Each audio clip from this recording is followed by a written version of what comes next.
कैसा हूँ, ठीक है।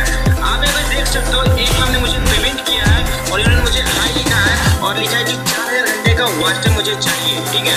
लेकिन कुछ ना इनका दिक्कत हुआ और उन्होंने बोला कि 1000 सब्सक्राइब कंप्लीट होगा, उसके बाद यहाँ पे आपसे 4 घंटे का वॉच टाइम लेंगे।